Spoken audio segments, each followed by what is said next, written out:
ko na talagang humawak ng baril at balang araw sa digmaan sumapa para ipagtanggol ang bayan kahit pa na delikado. Maging katulad ni Itay, sundalong veterano. Kaya sa mura kong edad nakikipagbakbakan ng pabiro kasama ang aking mga kaibigan. Gamit-gamit ang baril na laro ang gawa sa kahoy. Nilalagyan ng putik ang mukha parang palaboy para lang maging makatotohanan ng kaganapan. Dapat ay nagpapatay-patayan pag tinamaan. Di maipaliwanag ang sayang nararamdaman. Pagkatapos maglaro kami ay nagtatawanan. Naliligo dun sa sapa at sabay na nangangarap. Balang araw ay tayo na naman ang sasaba. Kaya sikapin natin na maabot ang ating hangarin para sa bayan kahit pa ang kapalit ay buhay natin.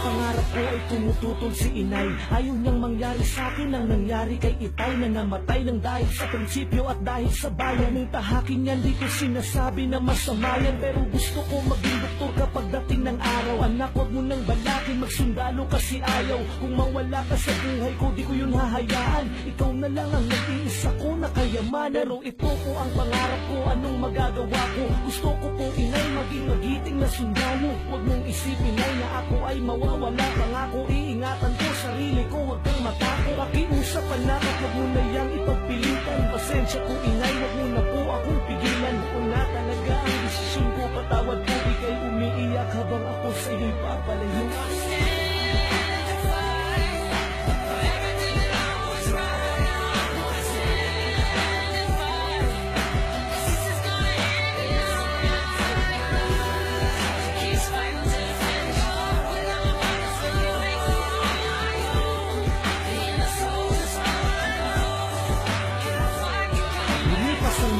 Nakalabas na rin sa kampo, dating bataan noon, ngayon ay nagkaroon ng ranggo. Natupad ko na rin ang pangarap ko sa tulong at gabay ng Panginoon. Ay salamat po habang nagkakasiyahan kami sakay na sasakyan. Masaya ako't makakabakasyon ngayon na buwan. Makikita ko na rin si Inay at pasasalamatan. Ngunit napigilan ang lahat sa isang kaganapan na hindi namin inaasahan at tinabangan.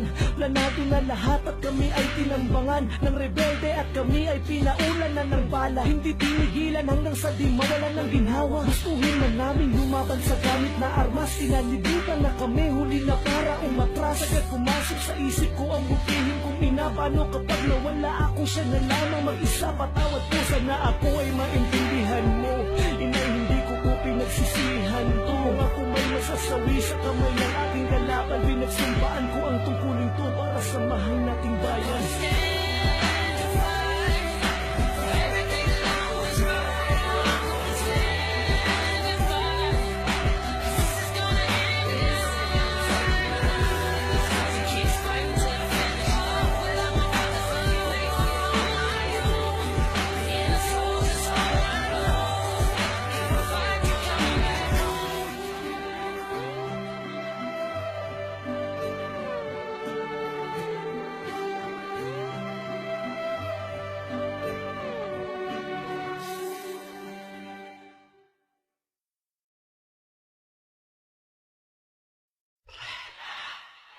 Gonna stand and fight for everything I know is right.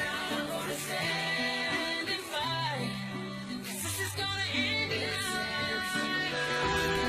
Keep fighting till the finish. Well, I'ma get this on your face. Being a soldier is all I know. Bata pa lang ako, pangarap ko na talagang humawak ng baril at balang araw sa digmaan sumapa para ipagtanggol ang bayan kahit pa na delikado. Maging katulad ni Itay, sundalong veterano.